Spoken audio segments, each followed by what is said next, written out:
एक गरीब आदमी बद्दू रात के वक्त वो कहीं बेचारा सुबह से चला था, मदीने पहुंचते उसे रात हो गई।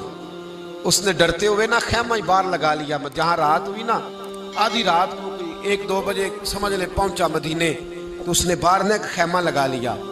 बीवी उसकी उम्मीद से थी, बच्चे की विलादत का वक्त करीब आ गया, बीमार हो गई, उसने खैमा लगाया।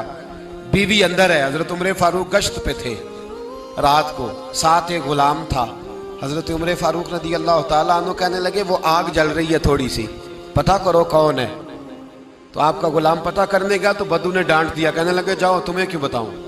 हजरत उमर खुद गए, कहने लगे मुसाफिर भाई बता तो सही। कहने लगा जी छोड़े, मैं आपको क्यों बताऊं, मैं कौन हूं, कैसे आया हूं। फरमाया खैमे के अंदर से कराहने की आवाज आती, कोई दर्द से चीख रहा है, बता हमें बात क्या है। कहने लगा जी मैं फलां बस्ती फलां इलाके का एक गरीब हूँ, अमीरुल मोमिनीन उमर फारूक से मिलने आया हूँ और रात हो गई है तो यहाँ खैमा लगाया है, सुबह मैं उनसे मिल के चला जाऊंगा।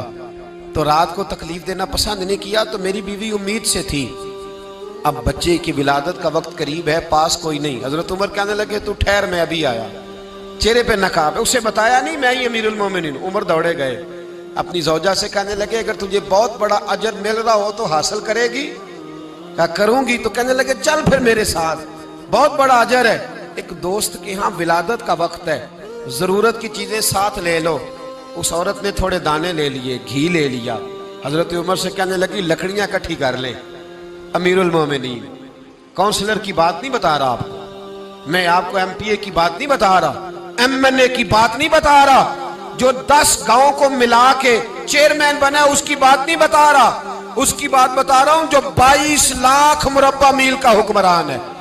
उसकी बात बता रहा हूं जो गली से गुजरे तो शैतान रास्ता ही बदल जाता है। उसकी बात बता रहा हूं जिसके बारे में मेरे मुस्तफा करीम सल्लल्लाहु ताला अलैहि वसल्लम ने फरमाया मेरा उम्र तो वो है कि 950 साल हजरत जिब्रील भी इसकी शान बयान करें तो अजमत खत्म नहीं होती। इतना बड़ा शख्स। हजरत उमर ने लकड़ियां इकट्ठी की, ईंटों का रोड़े लेके चूल्हा बनाया, पहुंच गए। आपकी जौजा कहने लगी ये थोड़े दाने डालने, घी डालने और एक लकड़ी लेके इसको हिलाएं, तैयार करें। खुद जौजा अंदर चली गई, हजरत उमर बाहर पकाने लगे। वो बद्दू कहता है मैं इस तरह का उनके साथ बिहेव करने लगा जैसे को किसी चौकीदार के साथ नहीं करता। मैंने समझा ये उमर ने चौकीदार रखे आने जाने वाले मेहमानों का। मैं कभी पानी का प्याला मांगता, कभी कोई बात, उमर दौड़े जाते, कभी पानी लाते। ओ मुसलमानों, ओ मेरे रसूल के गुलाम अजीजो, हजरत उमर फारूक। वो गुलाम कहता है मैं उमर से कहता, मैं कहता गुलाम पानी ला, तो उमर दौड़ के पानी लाते। मैं कहता तुझे घी पकाना भी आता है, पहले भी कभी पकाया है? तो उमर फरमाते कोशिश तो कर रहा हूं। मैं कहता पहले भी कभी तेरी बीवी ने ये काम किया है? तो हजरत उमर कहने लगे मुझे याद नहीं, पूछ के बताऊंगा। कहते हैं क्या रंग था, क्या अंदाज था, क्या मुस्तफा की तरबियत थी, क्या अंदाज हुजूर ने सिखाए गुलामों को। ये किस तरह का अमीर है कि ये हंडिया पका रहा है, फूंके मार रहा है एक गरीब के लिए, देहाती के लिए जिसे जानते भी नहीं। अंदर उस शख्स की बीवी के यहाँ बेटा पैदा हुआ तो हजरत उमर की बीवी अंदर से बोल के कहने लगी अमीरुल मोमिनीन मुबारक हो, आपके दोस्त के यहाँ बेटा पैदा हुआ है। जब कहा ना अमीरुल मोमिनीन मुबारक हो, तो वो शख्स कहता है मेरे हाथ कांपने लगे और मैं इस तरह दौड़ा कि मेरी पगड़ी गिर गई। मैं दौड़ा तो उमर ने बुलाया, कहा किधर जाते हो? कहने लगा आप अमीरुल मोमिनीन हैं, आप अमीरुल मोमिनीन, आप उमर हैं। कैसर और किसरा जिसके नाम से कांपे आप वो हैं, जिसे मुस्तफा ने दुआ मांग के अल्लाह से मांगा वो वाले उमर है आप, जिसके लिए अलीउल मुर्तजा फरमाते मैं रोज दुआ करता हूं वो वाले उमर है, जिसके बारे में अबू बकर सिद्दीक ने फरमाया था कि मैं अल्लाह से कहूंगा मौला जो तेरे महबूब की उम्मत के हक में सबसे बेहतर था मैं उसे खलीफा बना के, वो वाले उमर है।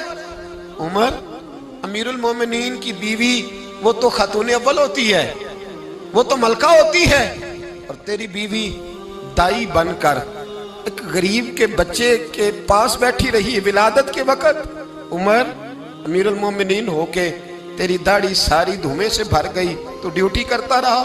तो सैयदना उमर रो पड़े और उस बद्दू को सीने से लगा के कहने लगे तुझे पता नहीं तू कहाँ आया है, इस शहर का पता है?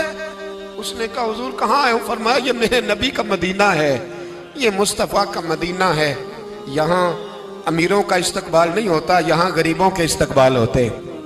यहाँ हुजूर ने इस स्टेट पे मेरे रसूल पाक ने वो वाला रंग दिया है कि अब गरीब सर उठा के जीने लगे हैं, अब मजदूरों को इज्जतें मिलने लगी हैं, अब यतीमों ने सर उठा लिया है कि हमारा कोई सुनने वाला